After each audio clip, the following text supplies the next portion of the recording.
Assalamualaikum warahmatullahi wabarakatuh.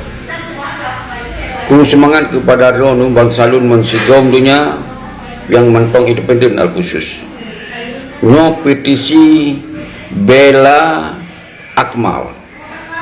Aduh pernyataan-pernyataan yang melawan kezaliman di Aceh dan menolak pemimpin-pemimpin zalim di Aceh. Nyo gitanyo umandum bangsa Aceh berkuat barisan.